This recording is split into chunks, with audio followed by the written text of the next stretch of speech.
In this podcast episode, Kathryn Porter, an energy consultant with nearly a decade of expertise, unpacks the current state of the UK's energy policies, their ideological roots, and the widespread consequences for the economy, security, and democracy. The conversation dismantles common narratives surrounding renewable energy's cost and reliability, highlights structural problems within governance, and explores the dangerous disconnect between policy and real-world outcomes. Porter begins by addressing the widely experienced burden of high energy prices in Britain, confirming that the UK carries the highest industrial electricity prices in the developed world and the fourth highest domestic rates.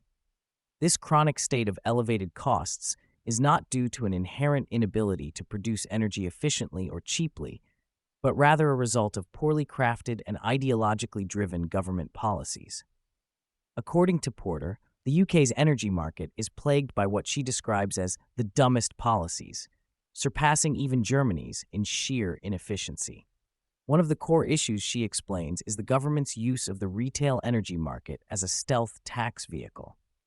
Rather than raising funds through direct taxation, an approach subjected to economic scrutiny and public accountability, renewable energy subsidies are forcibly levied on consumers' bills. This approach conceals billions in taxpayer funding behind their energy payments, increasing costs without transparent oversight.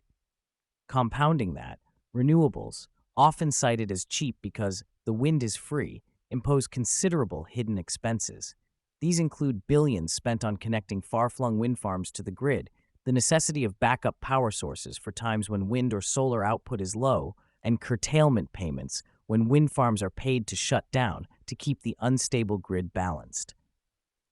Porter cites the striking example of the Seagreen offshore wind farm off the Scottish coast, which in 2024 saw two-thirds of its output curtailed due to inadequate grid infrastructure to distribute its electricity where it was needed.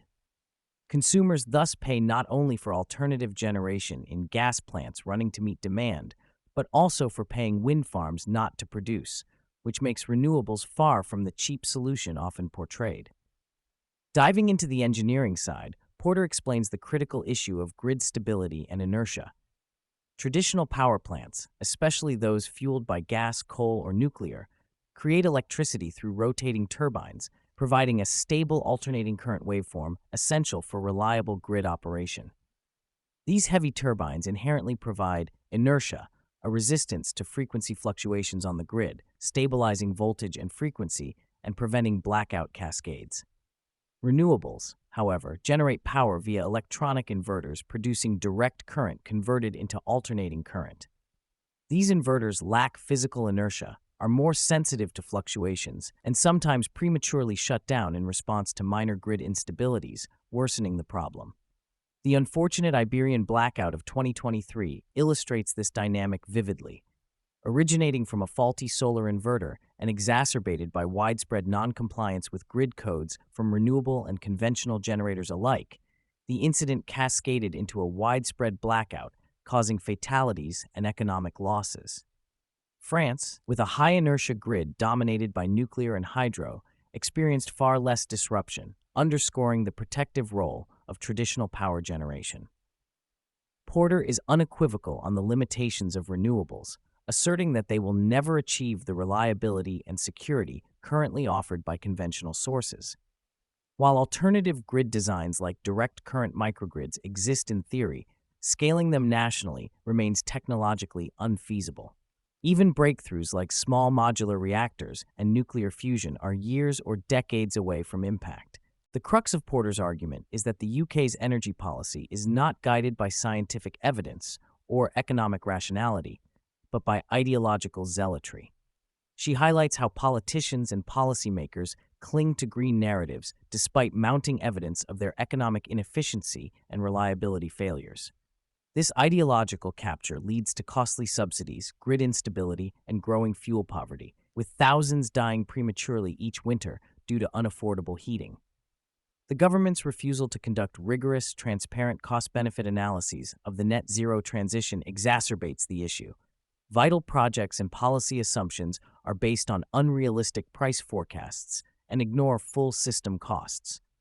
While offshore wind prices are often touted as falling, Porter reveals they remain significantly more expensive than equivalent gas-generated electricity when adjusted for subsidies and hidden costs. This obsession with net zero at any cost also drives economic decline through offshoring emissions-intensive manufacturing, as factories close domestically and products are imported from countries with looser environmental standards. The impending carbon border adjustment tax, intended to offset this, threatens to further stoke inflation by taxing virtually all imported goods, steel, concrete, vehicles, and even renewable technologies themselves. This complex web leads not to lower emissions, but higher prices, job losses, and increased global emissions, a classic example of virtue signaling disconnected from practical outcomes. Beyond energy, Porter diagnoses a deeper systemic failure rooted in decades-long political and bureaucratic developments. She details how reforms introduced under former Prime Minister Gordon Brown effectively severed civil servants and independent regulators from political accountability. These bodies, designed initially to insulate technical decisions from politics, have morphed into ideological and unaccountable power centers.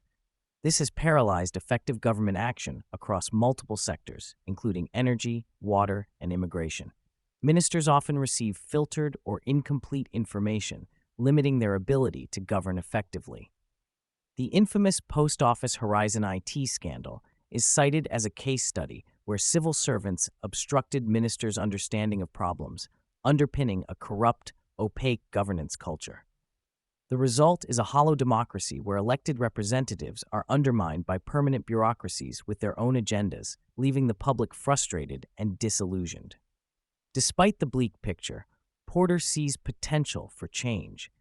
She commends certain current conservative figures for starting to confront these challenges and working behind the scenes to develop more pragmatic policies, including streamlined regulation and reviving reliable energy sources like nuclear power and possibly coal in the near term.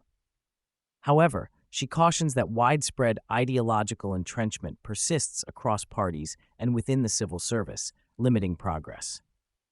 The discussion touches on political fragmentation in the UK and the emergence of smaller parties like Reform, which capitalize on public dissatisfaction yet lack coherent, practical policies for energy and governance reform. Porter urges for realistic, evidence-based policymaking and the urgent restoration of parliamentary oversight over independent bodies to reclaim democratic control.